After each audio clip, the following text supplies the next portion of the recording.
term plans of the company. There's, being sustainable in the products, but also sustainable financially, are totally connected.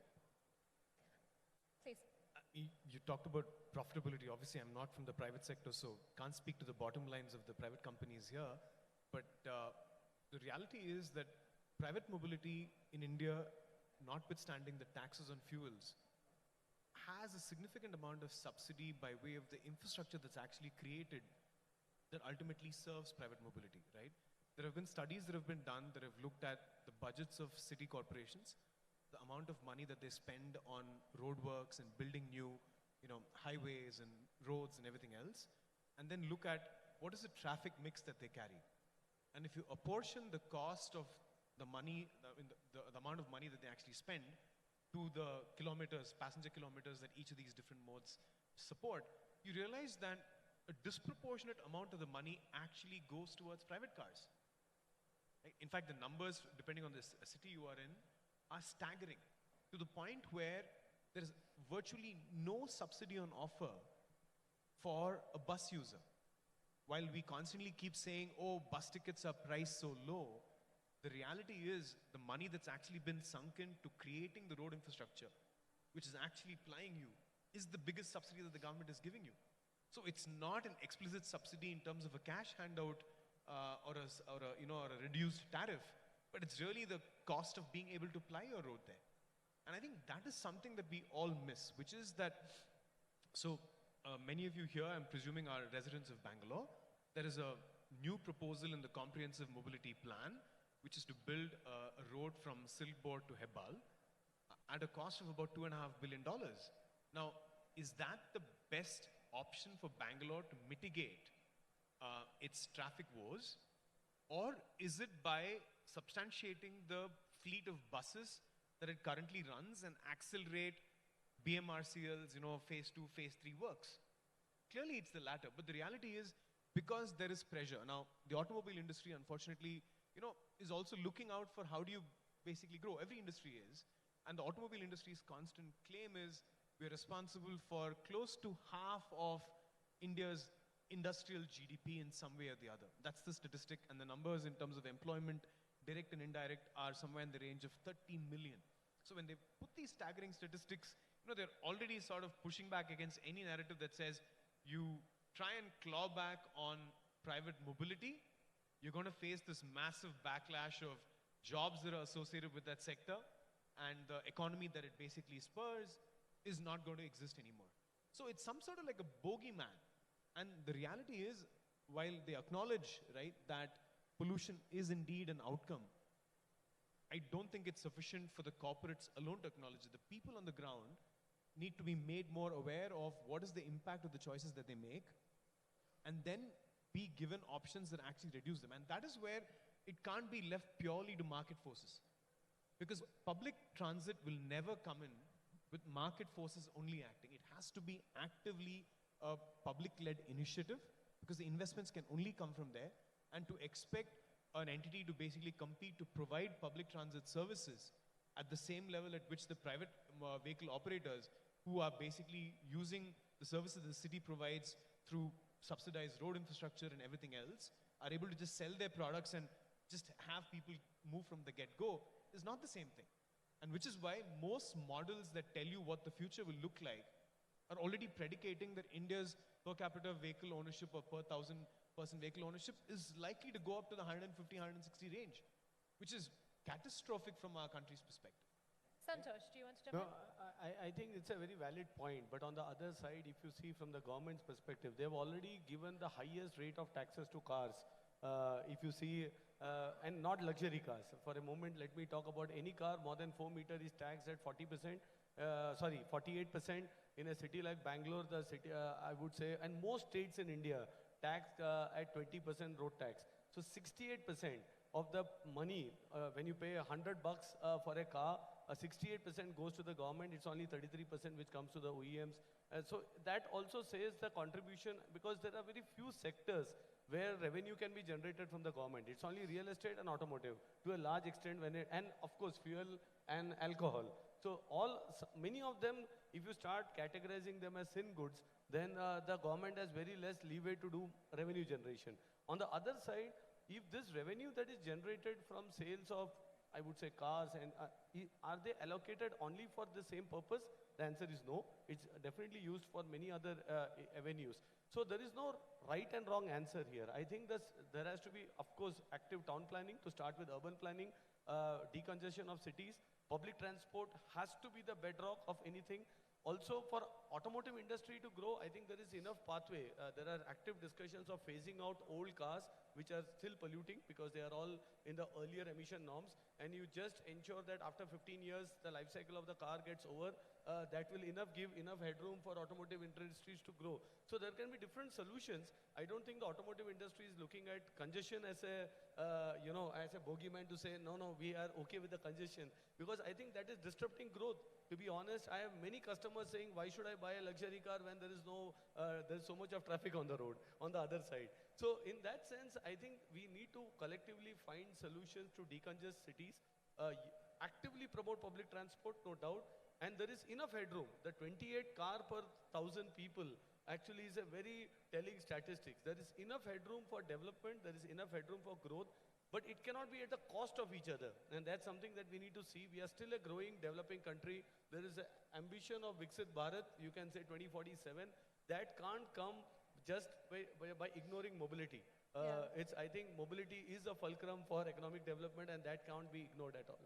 Arvind, let's hear your thoughts on Just that. to add on to that, I think the core problem of mobility in the country is that infrastructure development is reactive and not proactive. Like for instance, India has more than 70 cities with a million population. Each of these cities are larger than some of the European countries that you can see, right? 1 million people live in these cities. Only 23 of them have an active functioning metro rail system. Like, it's not that we could have, the infrastructure development should happen faster, and more importantly, it is happening only within pockets. Like for example, Bangalore, we do everything to decongest Bangalore. We rarely do anything to connect the 20 small towns around Bangalore by a fast rail. We don't have a fast rail going to the airport.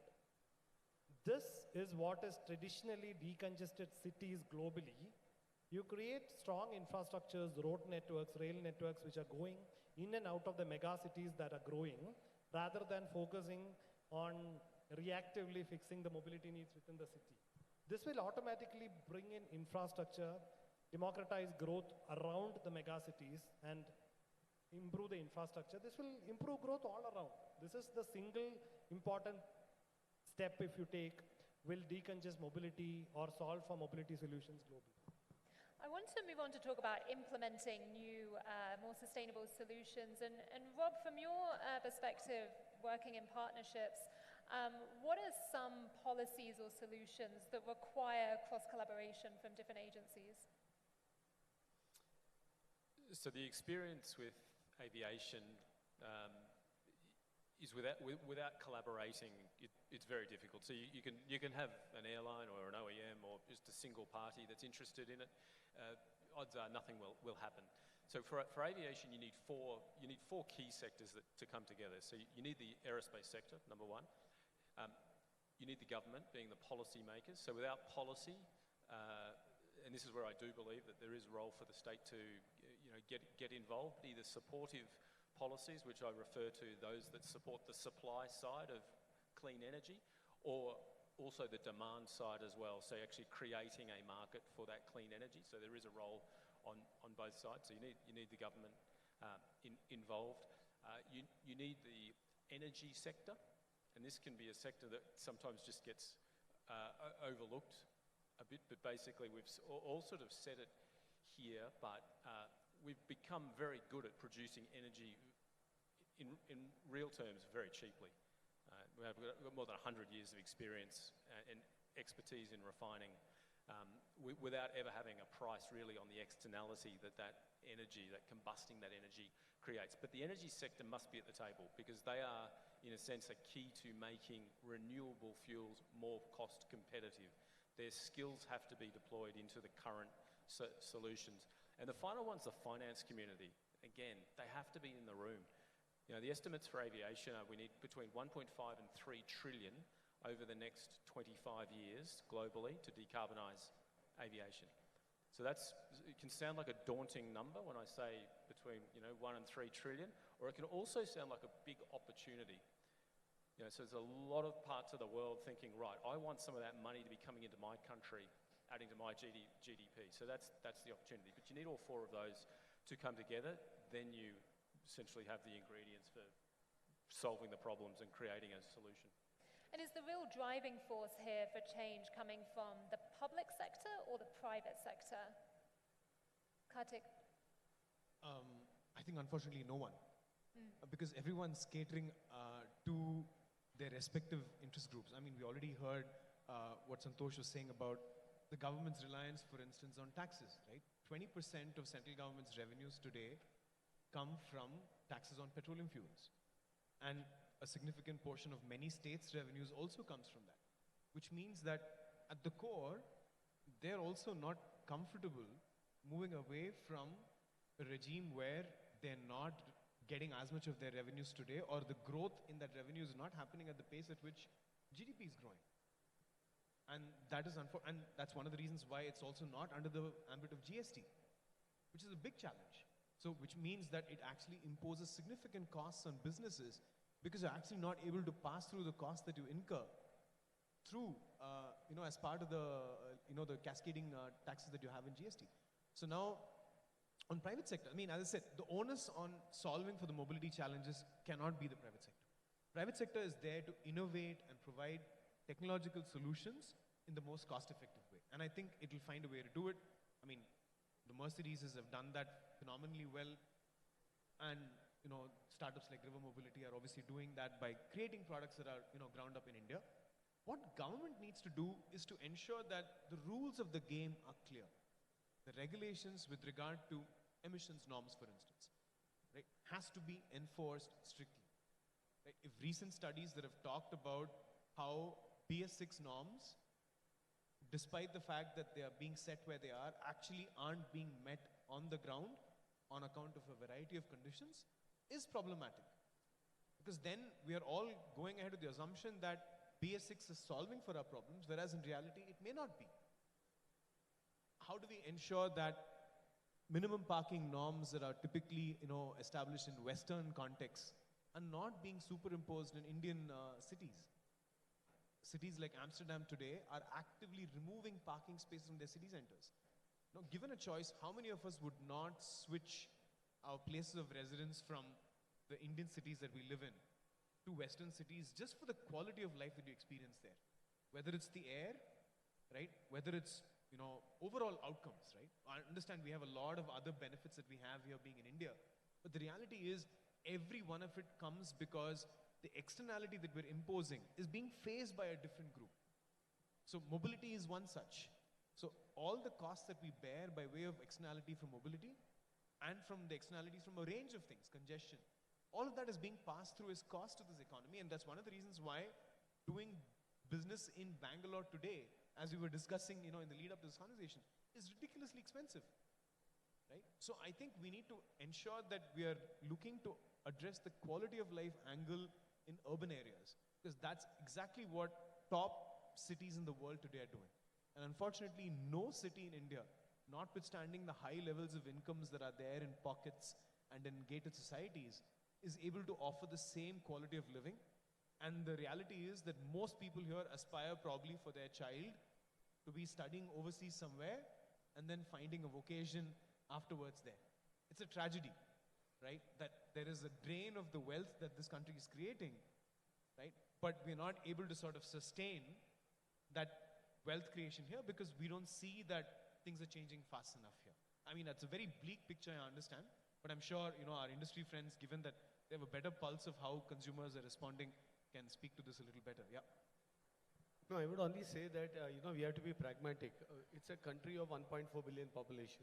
As an Indian, when I go abroad, mostly to Stuttgart, the first thing when I land in the airport outside, or if I come back, is the number of people, the sheer number of people. So you can keep, discussing about policy makers and what should have been done differently. But it's that we are a nation with 1.4 billion people in a democratic setup where everybody has a voice. And I think that's beautiful. That's incredible also that we can be proud of that as a country. On the other hand, it has its baggages.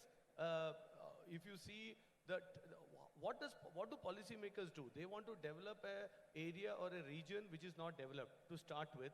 They start offering incentives. Let's take an example. In Bangalore, we are in Whitefield. I remember many years back, this was considered outskirts of Bangalore, not even inside of a Bangalore. I come from Pune. Our factory is in Chakan, which is actually not in Pune. It was outskirts. Now, over the last 15 years, that region has grown. So, Chakan has become an industrial hub, a lot of industries, a lot of jobs for the locals. Same, you can say, for Whitefield.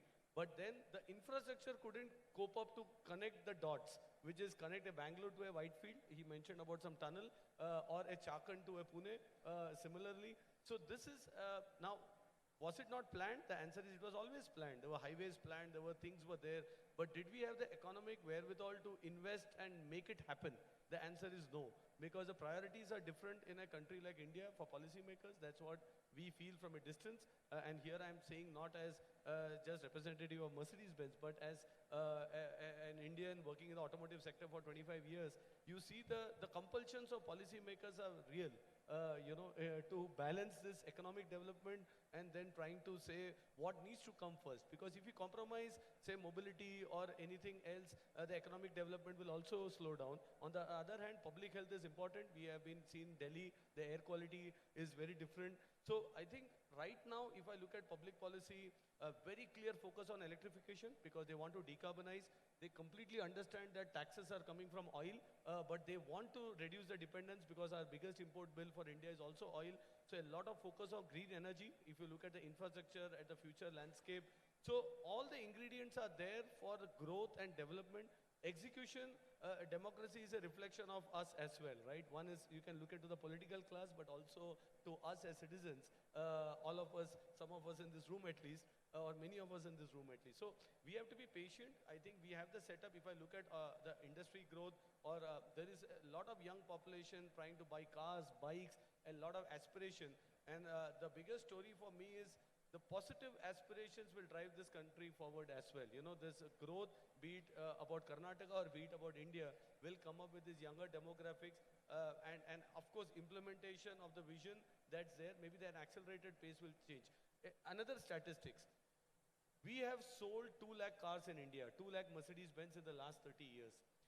The first 50,000 cars came in last 20 years, the first 20 years.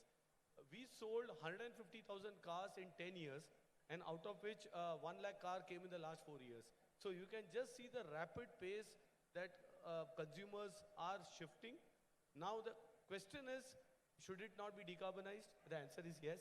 And I think we as brands and also government, for example, road taxes are also waived off in many of the states in India for decarbonized transport, be it two-wheelers, be it, but it's not consistent. The problem is one state does it, another state doesn't do it. So these are challenges. We need to answer to your question, what should the policy, being a federal structure, some of the topics like decarbonization should have an India agenda and not a state-wise agenda. That would be our biggest ask. What can we learn from other cities? And obviously it's not going to be a one-size-fits-all. What works for Amsterdam is not going to work for Bangalore, but what can we learn from other cities when tailoring these solutions? Aravind, what have you learned from working in different parts of the world? I think India is very unique. I don't think a solution that works elsewhere can be replicated in India. Like for example, how do we use tuk-tuk for last mile mobility in India, right? Or how do we use two-wheelers in the country? Because we sell 20 million two-wheelers in the country. India practically moves on two wheels. It's because of the lack of public transportation in many places, and also because of the sheer fact that two-wheelers are the most easiest mode of commuting within the country, within cities. Now, I don't think, to answer your question directly, I don't think there are certain models which has worked elsewhere which will work in India. I'll give you an example. Like enterprise rent-a-car is a model which is working in many countries all around the world, where you land in an airport, you take a rent-a-car, you drive all around, you drop the rental car back and come in. There are private companies that have attempted to do this in India and have failed miserably because the consumer behavior towards a rented asset is very different from a consumer behavior to a owned asset. If you own the car, you take care of it. If it's someone else's car, you don't take care of it. And all the more worse if you don't have to return the car to a person and you return the car to an app. Yeah, I don't take care of it. And the shared mobility has failed miserably in India, whereas it's worked very well in other parts. So the answer is, I don't see a model which has worked elsewhere that could work in India. I mean, if I may, I think Santosh nailed it, right? When he says the democracy we are in is a reflection of who we are as a people. So who we are as a people is we are in a hurry to grow and to reach those aspirations that sort of avoided us for 70 years now, right? Independence and after, right? Which means that, if we see this as a race to sort of get to where the West is, then we'll make all the mistakes that they've made along the way. I think it's important for us to take stock at every step of the way to see whether that is the model for the high-density cities that we have. And I think in different pockets of the country, different solutions have worked. We discussed, for instance, the water taxi in Cochin, for instance. It is something that is locally endowed with, which moves a significant share of the population and has the potential to expand significantly. And it's a model that has worked in cities like Bangkok, in the Philippines, in Manila, and Cochin has adopted it. And for instance, Bangalore, going back to what we talked about, the amiable weather here, can certainly sort of carve out a niche for itself if it were to start an active program of getting people actively mobile. We realize with every passing day that the research suggests that Indians genetically are more predisposed to a lot of the lifestyle disorders on account of how our body processes sugar, which means that we necessarily have to be more active than the Westerner in order to not have the same outcomes that might come with the same level of eating. So which means that having a lifestyle that is more walking, more cycling is actually needed for us. And a place like Bangalore, given its endowments, is well suited to start that. So Bangalore's niche is already that. A Mysore can roll that off much more easily because the infrastructure is not yet there, which crowds out walking or non-motorized transit. So I think that's the way I would think of each of these places looking at it. But unfortunately, the policymaker is going to give what we're all asking for, and that unfortunately is not informed by what we need in the long run. And I think. But on the examples, one is of course on decarbonization, but also safety. For example, India is the epicenter of road accidents in the world. We have 160,000 deaths in India with road accidents. Almost by the time we would have finished this session, we would have had almost 12 people losing lives. It's a telling statistics when you look at the number of deaths on the road. For us, safety has been our DNA as Mercedes-Benz. So we actually did a unique collaboration in Boston. We are trying to do the same in India.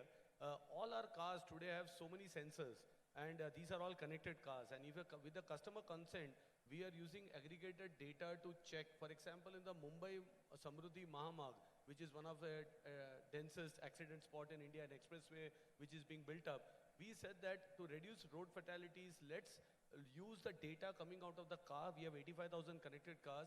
Where is the maximum braking happening? Where is, I would say, the suspension setups changing maximum because of the road conditions, etc. And all this data, if you are then able to give it back to the, I would say, to the guys who are planning these roads, also from a road safety perspective, where do we build the signals or certain barriers, speed barriers, to reduce road accidents? So I think mobility as a sector can also contribute actively for improving safety. We can just not look at the congestion aspect of it, but we can also take care of the safety aspect by using technology, IoT, AI, with so many sensors, not only for us now, many cars comes loaded, and if you are able to aggregate this data, use it back for the society to ensure that we as responsible OEMs are able to also reduce road fatalities and accidents. So another example of using technology for sustainable mobility solutions. Kartik, I want to come back to a point that you made about water taxis, also walkability. How do cities that are growing and growing quickly create a sort of a network of not just EVs, not just aviation, but how do you sort of approach all of these different forms of transport at once? I mean, it starts with what a city like, for instance, Bangalore is already doing by putting out this comprehensive mobility plan. The thing is, it needs to be a little bit more participative, where the people of the city, and that goes back to the democracy point that Santosh brought up, which is the people of the city need to participate in the future that is being laid out for it.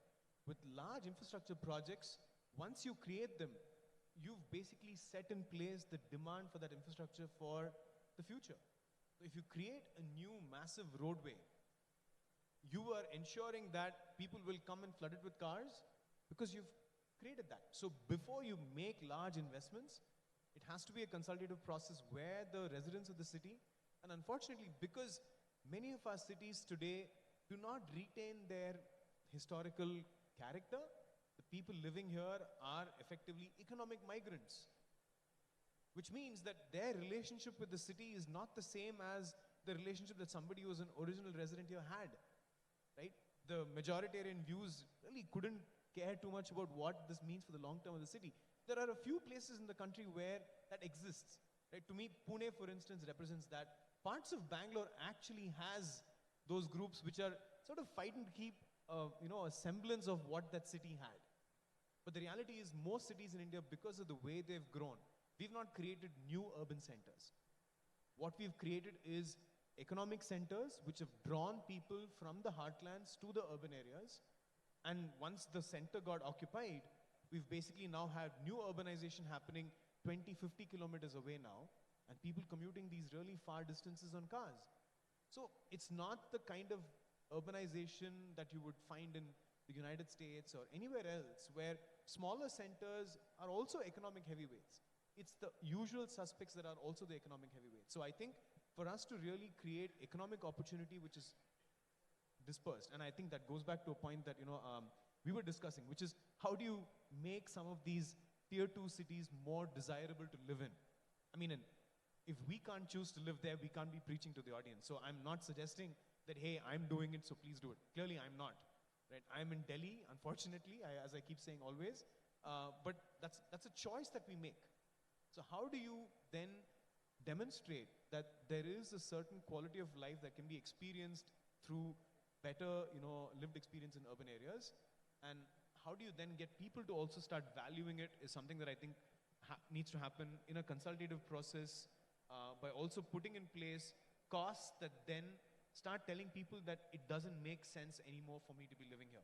And unfortunately, I think we're not yet there, because as I said, the idea is that we try and squeeze out as much juice as we can from the large growing centers, and then we'll find out. So hopefully it will not be a disruptive change, but it will sooner or later happen where people start valuing the quality of life that they have in urban areas, and we will find maybe newer shoots occurring in other areas. That's my theory of how it might work, Michelle. Yeah. I do want to leave time at the end to take questions from the audience, but before we do that, perhaps we can finish on a sort of quick fire round of questions. So going down the line for each of you, what would you say would be the top priorities, either from a business perspective or perspective of policies?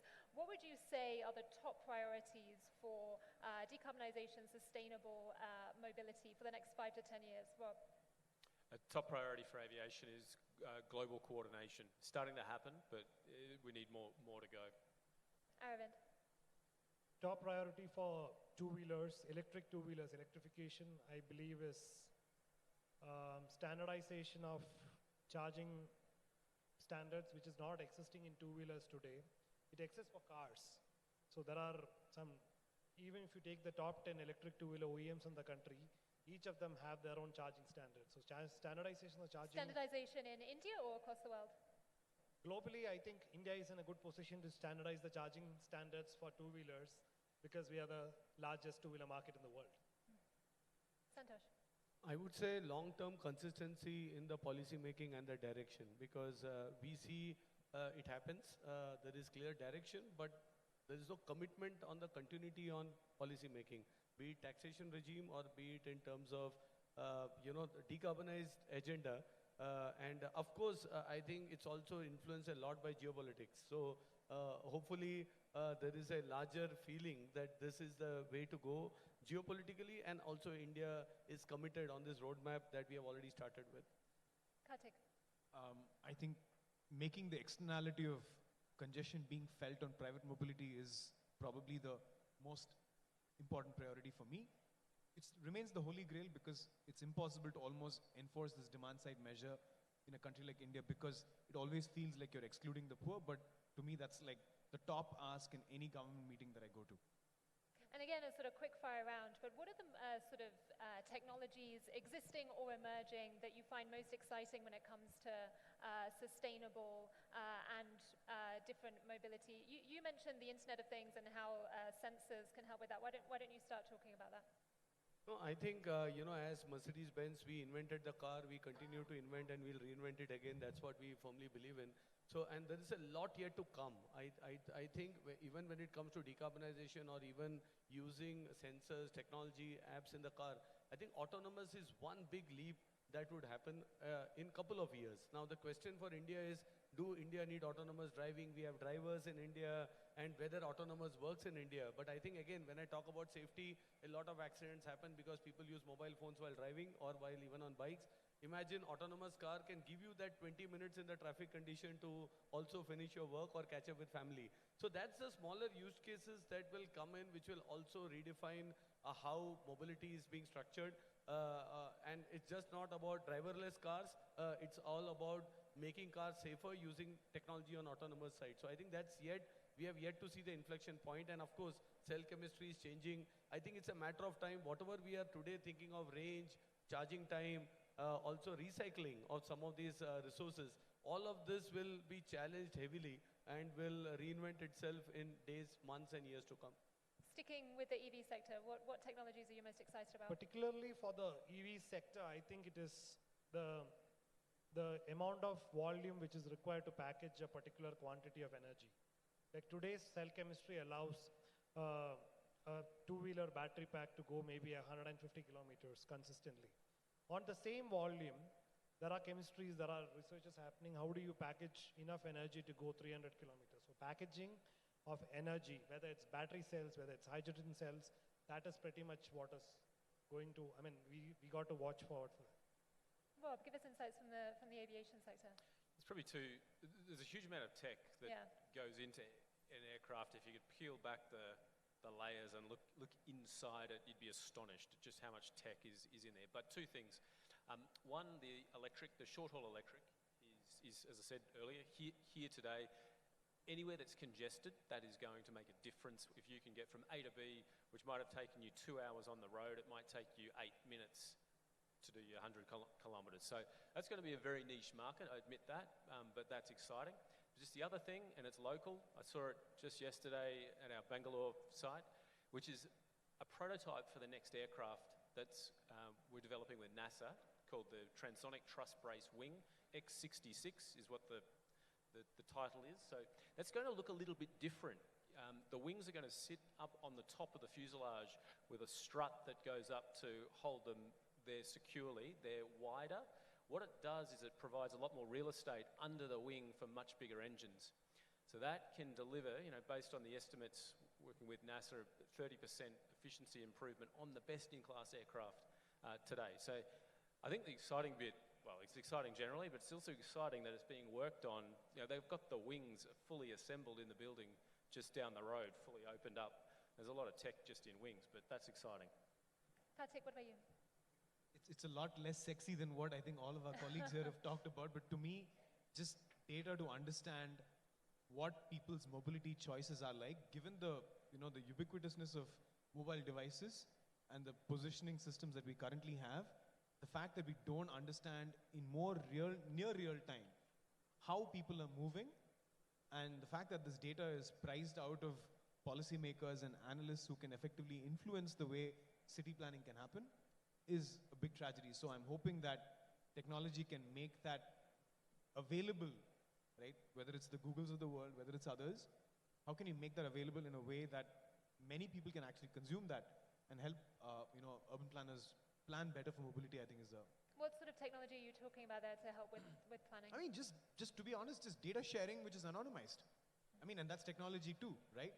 So how do you basically have a data stack for urban mobility that tells you, for instance, in cities like Bangalore, these are the clusters where, which are basically your gravity clusters for, taking in, people in the mornings, in the afternoons? Where are people moving from?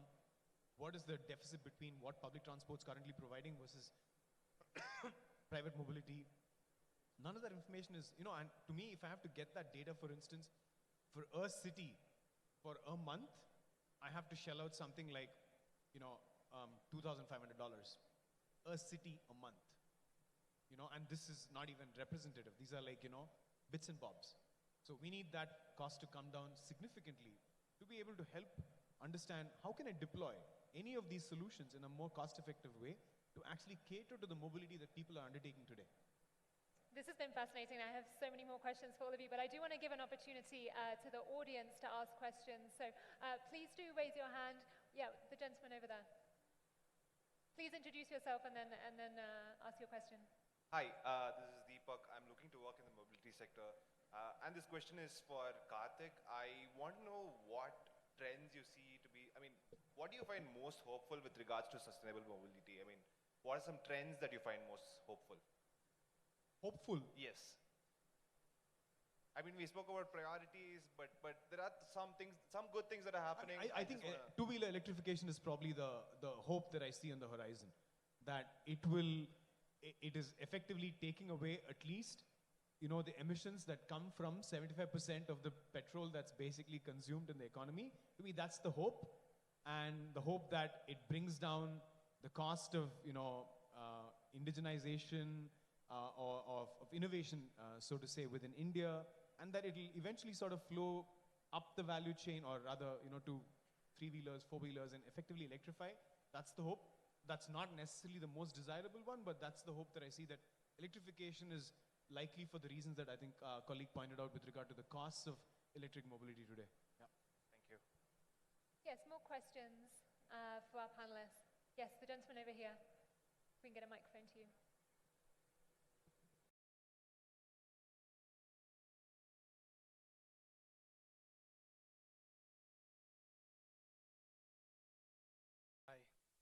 See, I'm Abhishek.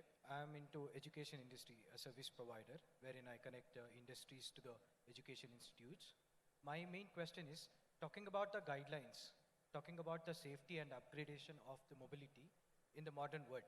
So how can we bring our children who are studying now in terms of data security? Every day, while we hear a phone call or while we do the phone call, there is a lot of cyber frauds that we are getting.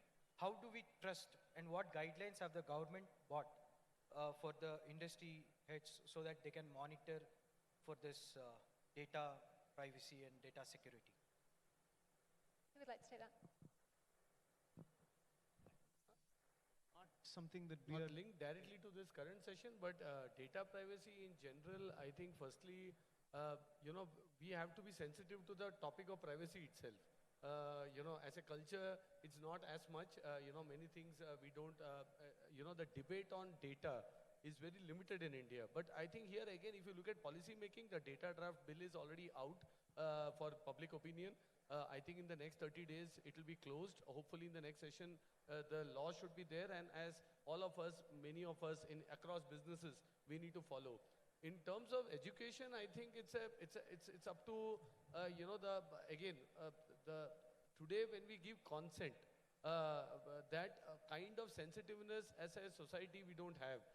If I again look into my friends in Europe, they think 10 times. They look into the consent, they go in, they check. But here, and that doesn't only rely to data. Even when many of us in this room would have applied a loan, who is reading that form? We just sign papers. I think it's a very trust-based society. So the consent is given more trust-based and thinking that it will be rightfully used. But yes, times are changing. I think today's generation is more digital. They will also understand that their data can be misled. But I think it's an aging population in India. I think the 50 plus who don't realize they are caught unaware, they're using devices, they don't know that their data is getting compromised. I think it's up to us, you can say the Gen Z or the Gen X, whatever we can call them, to educate the Gen Grey also that be aware of these topics. But nothing more from my side on this. Hello, we have time for maybe one more question. One question. Yes, maybe. Okay. Dr. Azmatullah, I'm again into the B School Director. So I have a question that rapidly urbanizing world, and you are giving two-wheelers and four-wheelers, talking about the safety and all. How do you think that the generation, the X, and then Y? So how do you feel that being a manufacturer of two-wheeler, creating an awareness of this safety measures? You just give the safety measures, as you said, like Mercedes, the safest vehicle, if you say simply, but there are so many other manufacturers out there. How do you feel and responsible for the generation Y that from your side, corporate side, how to do something so that safety measures can be taken by generation Y? Because youngsters, as you know, that very hot blood and they will go very fast and rash driving. Why don't this corporate manufacturing two-wheeler, four-wheelers use some sort of a awareness program, feel responsible ethically so that this can be maintained on par with the rapidly urbanizing world? So we run one of the largest safety initiatives in India. It's called Safe Roads. It is done across 100 schools annually.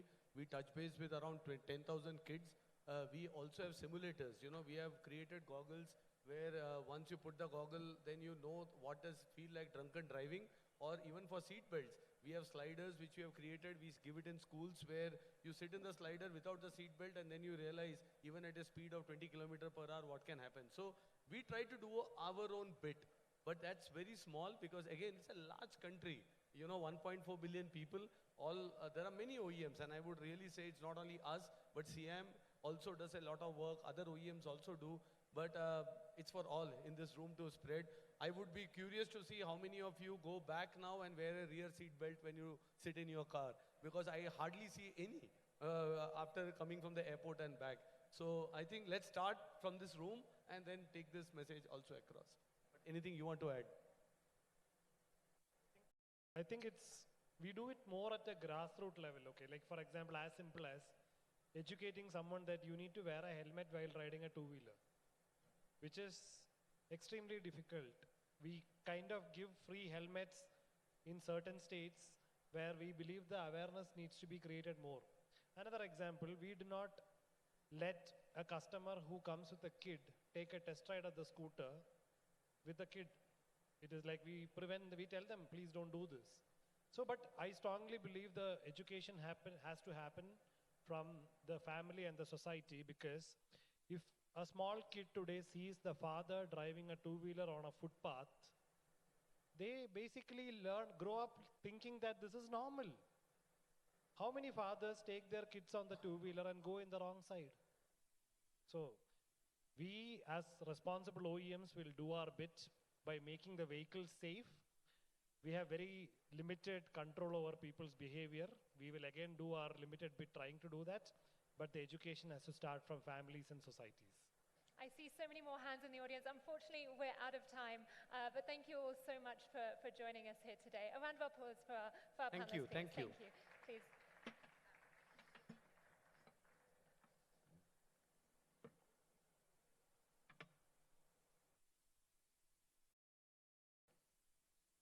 Check. Ladies and gentlemen, I would request you to please remain in the hall for the next couple of minutes. First and foremost, could we have a huge round of applause for our moderator and our panelists? That was an amazing session, and we would like to present a memento as a thank you from our end for giving us your time, and most importantly for giving us so many aspects of mobility. Ladies and gentlemen, a big, big round of applause, please.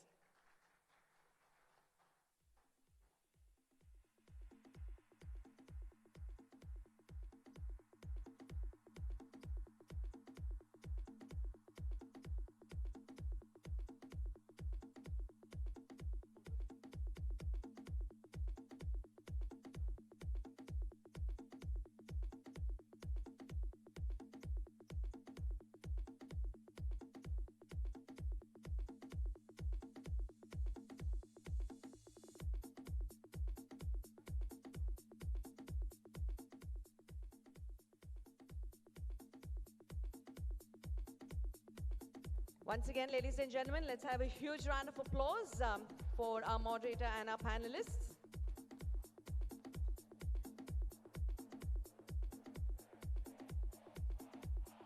Thank you so much.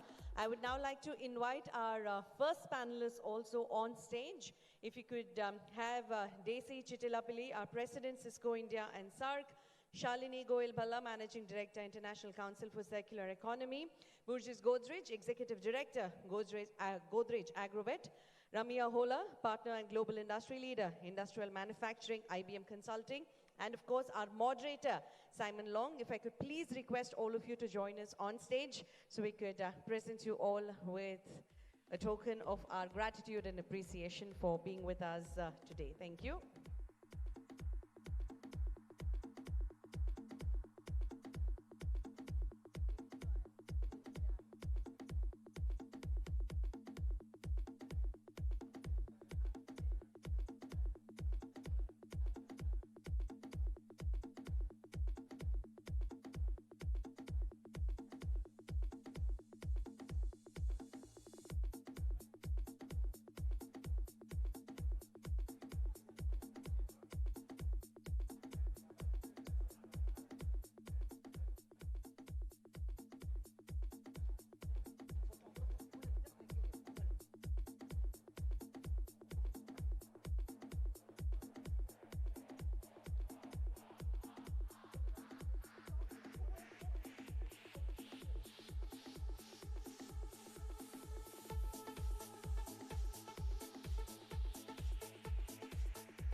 Ladies and gentlemen who are right in front of the stage, if I could request you all to please disperse for the next couple of minutes. We just want to take a nice group photograph. Thank you.